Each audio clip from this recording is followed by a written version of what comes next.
माज़िज़ ख़वातीन व हज़रात, अस्सलाम वालेकुम। मेरा नाम डॉक्टर सोमिया दाऊद है। मैं एमडी हूँ और MRCP हूँ रॉयल कॉलेज ऑफ फिजिशियन बरतानिया से। इसके अलावा हार्वर्ड यूनिवर्सिटी ऑफ अमेरिका से मेडिकल एक्यूपंक्चर में डिप्लोमा की हामिल हूँ।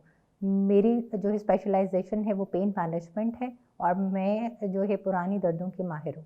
शरीफ मेडिकल सिटी और इत्तफाक टीचिंग हॉस्पिटल में काम करने के बाद अब मैं as a pain management consultant काम कर रही हूँ। आज का जो मुझे टॉपिक दिया गया है वो है chronic pain management. Chronic pain management तक जाने के लिए सबसे पहले जो है ये जानना ज़रूरी है कि पेन है क्या, दर्द की तारीफ़ क्या है, दर्द क्या चीज़ है, दर्द सिम्टम है या दर्द जो है वो डिज़ीज़ है। दर्द एक ऐसा जज्बाती और हिस्सियाती नाखुशगवार एहसास है या तजर्बा है जो जिस्म में होती हुई और होने वाली शिकस्त व रेख को बयान करता है। दर्दें दो तरह की होती हैं, नई दर्दें यानी एक्यूट पेन्स और पुरानी दर्दें क्रॉनिक पेन्स। नई दर्दें जो है वो यानी एक्यूट पेन्स जो होती हैं वो किसी न किसी हादसे या किसी न किसी चोट के नतीजे में होती हैं या इमरजेंसी पेन्स होती हैं। मिसाल के तौर पर जब हमारा पाँव किसी कील पे आ जाए तो हम फ़ौरन हटा लेते हैं, वो जो शार्प पेन होती है दैट इज़ एक्यूट पेन। मोच का आ जाना, चुक का पड़ जाना, हार्ट अटैक्स के पेन, अपेंडिक्स का पेन, गैल ब्लैडर का पेन, ये सारे वो पेन्स हैं जो कि इमरजेंसी पेन्स होते हैं और एक्यूट पेन्स होते हैं। और इनके लिए हमारे पास मॉडर्न मेडिसिन में बहुत अच्छा जो है वो इलाज मौजूद है और इसके लिए अच्छे पेन किलर्स और अच्छी गोलियां मौजूद हैं जिनसे हम आराम ले सकते हैं। असल मसला जो है वो क्रॉनिक पेन को मैनेज करना है, उसको तशख़ीस करना है और उसका ट्रीटमेंट जो है वो डिसाइड करना है। क्रॉनिक पेन्स की किस्में हैं। मिसाल के तौर पे सर का दर्द है, गर्दन का दर्द है, जोड़ों का दर्द है, कमर का दर्द है, कंधे के जोड़ का दर्द है, आपके पास जो है कलाई के जोड़ का दर्द है, सर्जरी के बाद के दर्द है, फाइब्रोमाइल्जिया है औरतों के अंदर, एंडोमेट्रियोसिस का पेन है, आपके पास जो है कैंसर की पेन्स हैं, जो है एटिपिकल फेशियल पेन्स हैं, कैंसर पेन्स हैं जिनके ऊपर हम जो है वो फोकस कर रहे होते हैं। अब आहिस्ता आहिस्ता इन सारी बीमारियों को डिस्कस कर लेते हैं कि इनके सिम्टम्स क्या हैं और इनको हम जो है वो कैसे देखते हैं। सबसे पहले जो है सर का दर्द है। सर का दर्द जो है जो आम ज़ुबान में लोगों को पता है वो सिर्फ और सिर्फ कि मीग्रेन होती है। मीग्रेन खाली मीग्रेन नहीं होती, 7 डिफरेंट टाइप्स के जो है वो सर के दर्द होते हैं, जैसे टेंशन हेडिक है, क्लस्टर हेडिक है, एक्सर्शन का हेडिक है, स्ट्रेस का हेडिक है, हाइपरटेंसिव हेडिक है और हार्मोनल हेडिक है।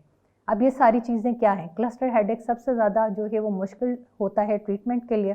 उसमें क्या होता है कि उसमें आपकी जो है वो एक साइड की आँख, एक साइड का कान, एक साइड के गाल, एक साइड की गर्दन और जो है हत्ता कि आपकी राइट साइड की बाजू और टांग तक भी इन्वॉल्व हो जाती है, वो क्लस्टर हेडेक में आती है। फिर हमारे पास जो है बात की मैंने कि हार्मोनल हेडेक है। हार्मोनल हेडेक क्या होता है? जैसे ख़वातीन में जो है माहवारी से पहले और माहवारी के बाद भी जो है वो सर में दर्द की कंप्लेन होती है, उसको हम लोग जो है हार्मोनल हेडेक कहते हैं। हाइपरटेंसिव हेडेक क्या है? हाइपरटेंसिव हेडेक जो है जो हमारा ब्लड प्रेशर का उतार चढ़ाव है उसकी वजह से जो जिस्म में चेंजेस आ रही होती हैं और सर में दर्द हो रही होती है, उसको जो है हाइपरटेंसिव हेडेक कहते हैं। फिर हमारे पास आ जाता है जोड़ों का दर्द। जोड़ों का दर्द जो है वो 2 तरीके से होता है। एक ऑस्टियोआर्थराइटिस होता है, यानी जो कि हमारा आम मुकामी जोड़ों का दर्द होता है। इसके अंदर जो है जो इसको हम लोग जो है डिजनरेटिव जॉइंट डिजीज़ भी कहते हैं, वेयर एंड टेयर डिजीज़ कहते हैं। वेयर एंड टेयर कैसे? जो है जो आपका कार्टिलेज होता है वो डैमेज होना शुरू हो जाता है। उसकी कॉजेज़ क्या हैं? सबसे पहली कॉज तो आपके पास जो है वो एजिंग आ जाती है, फिर आपके पास जो है वो डाइट की कमी आ जाती है, तीसरी जो है आपके पास विटामिन्स की डेफिशिएंसी आ जाती है, चौथा आपकी ओबेसिटी आ जाती है, पांचवा किसी न किसी चोट का नतीजा होता है, छठा जो है over use of your joint होता है, यानी कि एक्सेसिव वर्क जो है उसमें शामिल होते हैं। फिर हमारे पास जो है वो रूमाटॉइड आर्थराइटिस आ जाता है। रूमाटॉइड आर्थराइटिस को हम आम जुबान में गेंठिया कहते हैं। गेंठिया क्या चीज़ है? गेंठिया 2 या 3 जॉइंट का इकट्ठा पेन होता है जिसमें इन्फ्लेमेशन हो जाती है, यानी सूजन हो जाती है, उसमें वहाँ पे रेडनेस का एहसास हो जाता है, स्वेलिंग आ जाती है और उसके साथ साथ जो है आपको फीवर हो जाता है। और जैसे जैसे ये क्रॉनिक होता चला जाता है या ना पुरानी दर्द होता जाता है तो जॉइंट की डिफॉर्मिटी होना शुरू हो जाती है। और इसके अंदर भी जो है हमारे पास वेट बेयरिंग जो है मोटी ख़वातीन भी होती हैं, उसमें डायबिटीज़ बहुत ज़्यादा इन्वॉल्व करती है और ये ऑटोइम्यून डिजीज़ है। फिर हमारे पास जो है वो आ जाती है कमर की दर्द। कमर की दर्द में सबसे ज़्यादा आम जो हमारे पास दर्द देखी जाती है वो शैटिका की पेन है। शैटिका क्या चीज़ है? शैटिका एक नर्व है जो कि हमारे जो है चौथे और 5वें मोरे के दरमियान में एक नर्व होती है जो फंस जाती है, जो कि पूरी टांग से जो है हमारी बिग टो तक आ रही होती है और ये दर्द जो है वो सिवियर रेडिकुलर पेन होती है और इसको हम लोग जो है वो शैटिक कहते हैं। अब शैटिक जो है कुछ एक्यूट पेन्स में आती है और कभी जो है ये क्रॉनिक भी हो जाती है। फिर हमारे पास जो है वो हर्निएटेड डिस्क के पेन्स आ जाते हैं, कमर के मोहरों की दर्द आ जाती है, कमर की जो है डिस्क का जो है वो डिहाइड्रेट हो जाना यानी खुश्क हो जाना होता है, कमर के अंदर जो है ऑस्टियोपोरोटिक चेंजेस आ जाती हैं, एज की वजह से हो जाता है, ये कमर की दर्दें हैं। फिर हमारे पास जो है आ जाती है गर्दन की दर्दें। गर्दन की दर्दों में भी हमारे पास जो है वो 3 तरह की कैटेगरी होती है। पहली होती है मैकेनिकल। मैकेनिकल क्या चीज़ है कि जैसे ट्रॉमा हो गया है, चोट लग गई है, आपका बैड पॉस्चर है, उसको हम मैकेनिकल पेन कहते हैं, जिसको सर्वाइकल स्पॉन्डिलोसिस कहते हैं। फिर हमारे पास जो है न्यूरोपैथिक पेन आती है। न्यूरोपैथिक पेन क्या होती है कि आपका मोहरा जो है या आपकी डिस्क जो है वो अपनी जगह से खिसक जाती है, जिसकी वजह से जो है पेन जो है वो रेफर्ड हो रही होती है, कभी आपकी बाजू में आ रही होती है, कभी कोहनी में होती है, कभी आपके हाथ की उंगलियों का सुनपन का एहसास होता है, तो ये जो है रेफर्ड पेन आ जाती हैं और ये जो है न्यूरोपैथिक पेन्स में शिफ्ट हो जाती हैं। फिर हमारे पास जो है वो सेंट्रल न्यूरोपैथिक पेन्स होती है। सेंट्रल न्यूरोपैथिक पेन जो है किसी न किसी बीमारी के नतीजे की वजह से होती है, जैसे वहाँ पे कोई एब्सेस हो जाता है, स्पाइनल स्टीनोसिस हो जाते हैं, स्पाइनल कॉर्ड इंजरी हो जाती है या ट्रॉमा हो जाता है, उसको हम लोग जो है सेंट्रल न्यूरोपैथिक पेन्स कहते हैं। और इनकी कैटेगराइजेशन करना जो है पेन में बहुत ज़्यादा ज़रूरी होता है। फिर हमारे पास जो है कलाई के जोड़ का दर्द आ जाता है। कलाई के जोड़ के दर्द को आम जुबान में जो है वो कार्पल टनल सिंड्रोम कहते हैं। कार्पल टनल सिंड्रोम क्या चीज़ है कि जिसके अंदर आपकी जो है दरमियानी जो नर्व होता है, जिसको मीडियन नर्व कहते हैं, उसकी इन्फ्लेमेशन हो जाती है। उसकी इन्फ्लेमेशन की वजह से आपको जो है कलाई के जोड़ में दर्द हो रही होती है। इसके अलावा ये दर्द जो है प्री मेंस्ट्रुअल और पोस्ट मेंस्ट्रुअल भी होती है। आपके हार्मोन के चेंज की वजह से भी दर्द आती है। कार्पल टनल सिंड्रोम के अंदर आपका इंटरस्टिशियल फ्लूइड होता है जो कि कलाई के जोड़ में उतर आता है और वो वहाँ पे इन्फ्लेमेशन कॉज करता है और आपको पेन होती है। फिर हमारे पास जो है कंधे का दर्द आ जाता है। कंधे के दर्द में भी हमारे पास बहुत सारी चीज़ें हैं। मिसाल के तौर पे जो है फ्रोजन शोल्डर हो जाता है, आपके ट्रेपीजियस पेन जो सबसे बड़ा पट्टा है गर्दन का, उसको इन्वॉल्वमेंट हो जाती है, स्पॉन्डिलोसिस हो जाता है, रेडिकुलर पेन हो जाती है। कहीं ना कहीं पे जो है वो नेक की स्टिफनेस या नेक की जो है वो डिस्क के डिजनरेट होने की वजह से आपको जो पेन आ रही होती है तो वो कंधे के जोड़ में भी आ जाती है।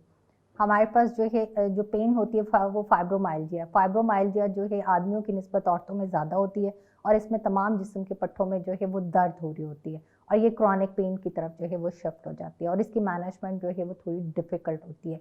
फिर हमारे पास जो है फेशियल पेन्स आ जाती हैं। फेशियल पेन्स क्या होती हैं? फेशियल पेन्स जो है नाक की कोई प्रॉब्लम चल रही हो, आँख की कोई प्रॉब्लम चल रही हो, फेस की बजाते खुद जिसको हम लोग ट्राइजेमिनल न्यूरल्जिया कहते हैं, आपका जो है दांत निकलने के बाद की जो दर्दें होती हैं, आपकी नाव इरिटेट हो जाती है और उससे आपकी पेन आ रही होती है, इसको हम लोग जो है वो फेशियल पेन्स कहते हैं। फिर हमारे पास पेन्स आ जाती हैं डायबिटिक न्यूरोपैथी। डायबिटिक न्यूरोपैथी का मतलब है ज़ियाबितीज़ की जो पेन होती है। ज़ियाबितीज़ का जो है हम डायबिटिक न्यूरोपैथी को किस तरीके से लेते हैं, जैसे एक तार है और उसके ऊपर एक रबड़ चढ़ा हुआ है, उस रबड़ को अगर हम खींच दें या वो किसी बीमारी की वजह से जो है वो उतर जाए और वहाँ पे जो स्पार्किंग हो रही होती है उसकी वजह से जो पेन आती है उसको हम लोग जो है डायबिटिक न्यूरोपैथी कहते हैं। इससे शूटिंग पेन होती है या आपकी टांगों के अंदर जो है वो सारा वक्त होती रहती है और जो है पाँव में जो है वो नमनेस कॉज करते हैं। मरीज़ कहते हैं कि जी हमें जूता पहनने का पता नहीं है कि हमने जूता पहना हुआ है। फिर हमारे पास जो है वो फैंटम पेन्स आ जाती हैं। फैंटम पेन्स एक ऐसी पेन्स होती हैं जो किसी भी उस के कटने की वजह से होती हैं। जैसे आरे में अगर हाथ आ जाए तो आपका हाथ जो कट जाए तो उसके बाद जो है स्पाइन और आपके यानी आपके हराम मगज और आपके दिमाग के दरमियान में राब्ता पूरा नहीं होता, जिसकी वजह से पेशेंट कहता है कि मुझे उसी जोड़ में दर्द है, जबकि वो जॉइंट जो है वो कट चुका हुआ होता है। फिर डायबिटीज़ के पेशेंट के अंदर जो गैंग्रीनस होते हैं, जब हम लेग को एम्पुटेट कर देते हैं तब भी बहुत सारे पेशेंट्स को कंप्लेन होती है कि हमें इसी जगह पे दर्द है, उसको हम लोग जो है वो फैंटम पेन कहते हैं।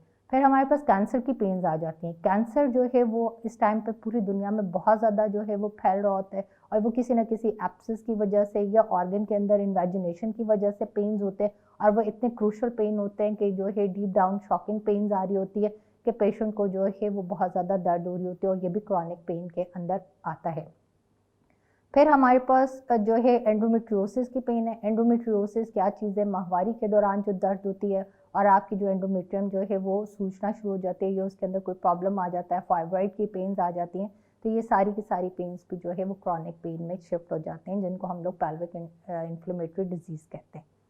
फिर हमारे पास जो है वो पोस्ट ऑपरेटिव पेन्स आती हैं। पोस्ट ऑपरेटिव पेन्स जो हैं दो तरह की होती हैं, एक्यूट पेन्स भी होती हैं, क्रॉनिक पेन्स भी होती हैं। एक्यूट पेन होगी तो जैसे जैसे सर्जरी जो है उसका स्कार या उसकी तकलीफ हील हो रही होगी तो आपकी दर्द रिकवर हो जाएगी। लेकिन उसके बाद भी अगर जो है दर्द परसिस्ट करती है तो वो पेन जो है क्रॉनिक पेन कहलाती है।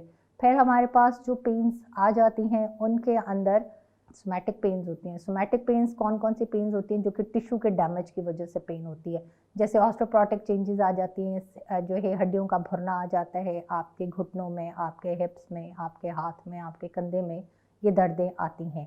फिर हमारे पास जो है वो विज़रल पेन्स आ जाती हैं। ये विज़रल पेन एक्यूट भी होती है और क्रॉनिक भी होती है। विज़रल पेन जो है वो कहते हैं किसी भी ऑर्गन की, किसी भी उज़्व की दर्द, जैसे जो है हमारे पास अपेंडिक्स की दर्द है और बहुत शार्प हो रही होती है, हमें पता नहीं चलता, बाज़ औक़ात वो डल भी हो जाती है और काफ़ी अर्से तक जो है वो अपेंडिक्स साइलेंट पड़ी हुई होती है और आपको दर्द हो रही होती है, तो वो क्रॉनिक पेन के अंदर आ जाती है। गैल ब्लैडर की पेन आ जाती है, आपके जो है एंडोमेट्रियोसिस की पेन आती है, आपके ब्लैडर की पेन आती है, आपकी किडनी की पेन आती है। ये जो है ये सारी की सारी या ब्लड वेसल से पेन आ रही होती है, ये जो है हमारे पास पेन्स होती हैं, विज़रल पेन्स। फिर हमारे पास होती है न्यूरोपैथिक पेन्स। न्यूरोपैथिक पेन्स होती है जैसे नर्व के अंदर जो है वो दर्द हो रही होती है, उसे हम जो है कॉजल्जिया बोलते हैं। फिर उसको बर्निंग पेन्स कहते हैं। वो एक जो है शार्प शॉकिंग पेन्स होती हैं जो कि जिस्म के अंदर हमें महसूस हो रही होती हैं।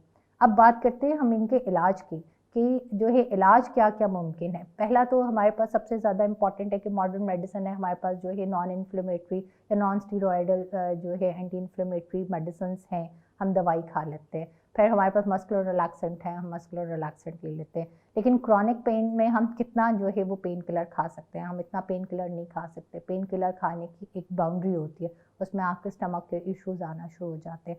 फिर हमारे पास सबसे ज़्यादा जो बेस्ट ट्रीटमेंट इस टाइम पे पूरी दुनिया में माना जा रहा है वो एक्यूपंक्चर है। एक्यूपंक्चर क्या है? एक्यूपंक्चर सुई से इलाज है। बहुत सारे लोग जो है ये सवाल करते हैं कि जी सुई से तो बहुत पेन होती है, उससे बहुत डर लगता है, जबकि सुई जो है वो सबसे ज़्यादा कदीम जो है वो ट्रीटमेंट है। इसमें आपको कोई दर्द नहीं हो रही होती और आपकी पेन जो है विदाउट एनी साइड इफ़ेक्ट जो है वो ट्रीट हो जाती है।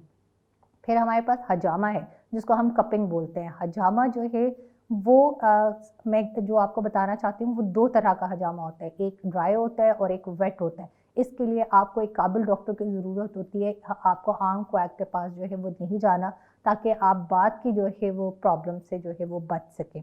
फिर हमारे पास जो है मॉडर्न साइंस जो है वो लेके आई है प्रोलोथेरेपी। प्रोलोथेरेपी का मतलब है प्रोलिफरेशन थेरेपी। प्रोलिफरेशन थेरेपी क्या चीज़ है कि हम जो है वो स्मॉल नीडल्स लेते हैं, यानी इंजेक्शन की सुई होती है जिसमें हम मुख्तलिफ दवाइयाँ क्या होती हैं, जैसे लिग्नोकेन हो गई, होम्योपैथिक एजेंट्स हो गए, आपके वाइटामिन्स हो गए, नर्व इरिटेंट्स होते हैं जो कि बॉडी के डिफरेंट ट्रिगर पॉइंट्स के अंदर जो है वो डाल दिए जाते हैं और वहाँ से आपकी पेन्स जो है कवर हो जाती है। ख़ासतौर पर मस्कुलोस्केलेटल पेन्स, आपके हेडेक्स, आपके गर्दन की दर्द, आपकी कमर की दर्द, आपके जो है एंडोमेट्रियोसिस की पेन, आपकी कैंसर पेन्स वगैरह वगैरह। फिर हमारे पास जो अगला ऑप्शन आता है दैट इज़ कॉल्ड मीज़ोथेरेपी। मीज़ोथेरेपी क्या है? स्किन की सेकंड लेयर के अंदर आप जो है वो 5 सीसी की सिरिंज के साथ आप मुख्तलिफ़ किस्म के जो है वो नर्व इरिटेंट्स डाल देते हैं, जिसमें हाइलुरोनिक एसिड है, जिसमें बोटॉक्स है। ये सारी चीज़ें जब आप डालते हैं तो आप जो है वो पेन को रिलीव करवा लेते हैं। हमारे पास पीआरपी एक बहुत बड़ा सोर्स है जिसको प्लेटलेट रिच प्लाज्मा कहते हैं। हम उसका जो है वो उसको आप ही का ब्लड लेते हैं और आप ही के ब्लड को लेके उसको ट्रीट करते हैं और डिफरेंट पॉइंट्स के अंदर उसको इंजेक्ट कर देते हैं। पीआरपी, मीज़ोथेरेपी, प्रोलोथेरेपी आपके एस्थेटिक मेडिसिन के अंदर जो है आपकी जो नर्व रिजुविनेशन हो रही होती है, आपके जो है झुर्रियाँ पड़ जाती हैं, क्लॉफिल्स हो रहा होता है, उसके अंदर भी आपकी ब्यूटी कॉस्मेटिक्स के अंदर भी बहुत ज़्यादा इस्तेमाल हो रहे हैं। फिर हमारे पास जो ट्रीटमेंट आ जाता है वो इलेक्ट्रोथेरेप्यूटिक्स है। इलेक्ट्रोथेरेप्यूटिक्स क्या चीज़ है? हमारे पास इलेक्ट्रोथेरेप्यूटिक्स में टेंस आ जाता है जिसको ट्रांसक्यूटेनियस नर्व स्टिमुलेशन कहते हैं। फिर हमारे पास पेंस आता है जिसको जो है परक्यूटेनियस नर्व स्टिमुलेटर कहते हैं। हमारे पास जो है लो गैल्वेनिक करंट्स होते हैं। हमारे पास जो है ऑपरेटिसेस होते हैं जिनसे हम लोग जो है डिफरेंट पॉइंट्स को स्टिमुलेट करते हैं और आपकी दर्द को रिकवर कर लेते हैं। फिर हमारे पास जो है वो आपकी न्यूट्रिशंस आ जाती हैं। न्यूट्रिशंस जो है वो दो तरीके से होते हैं। एक न्यूट्रिशन जो कि आपको खाने के लिए दी जाती हैं, आपकी डाइट की मॉडिफिकेशन होती है। दूसरी न्यूट्रिशन जो है वो आपकी न्यूट्रास्यूटिकल्स होते हैं, आपके डाइटरी प्रोडक्ट्स होते हैं। उसको जो है आपकी डिजीज़ के अकॉर्डिंगली जो है वो डिसाइड किया जाता है और आपको दिया जाता है। विटामिन B12 की डेफिशिएंसी की वजह से भी बहुत सारे पेशेंट्स को पेन आती है, आयरन की डेफिशिएंसी की वजह से पेन आ रही होती है, लेकिन क्योंकि हमारी CBC मशीन्स जो हैं वो सिर्फ और सिर्फ हमें चट दे रही होती हैं और हमें जो है वो उनकी इतनी ज़्यादा नॉलेज नहीं होती, तो इसलिए हम जो है आयरन डेफिशिएंसी और B12 की डेफिशिएंसी को भूल जाते हैं और हम दवाइयाँ खाना शुरू कर देते हैं। जबकि अगर हम जो है B12 की डेफिशिएंसीज को पूरी कर दें तो हमारी जो है 30 to 40% जो है वो पेन्स जो है वो कवर हो जाती हैं अनटिल अनलेस के वो न्यूरोपैथिक पेन्स में या आपकी जो है डीजनरेटिव चेंजेस के अंदर जो है वो शिफ्ट नहीं हो गई। फिर हमारे पास जो है विटामिन डी का बहुत बड़ा रोल है, क्योंकि विटामिन डी हम आजकल धूप में नहीं बैठते तो हमें नहीं पता होता कि जो है हमारी हड्डी को विटामिन डी की कितनी ज़्यादा ज़रूरत है। उसकी कमी की वजह से भी ऑस्टियोपोरोटिक चेंजेस आ रही होती हैं। अगर हम विटामिन डी के लेवल्स को जो है वो पूरा रखें तो हम अपनी पेन्स को कवर कर सकते हैं।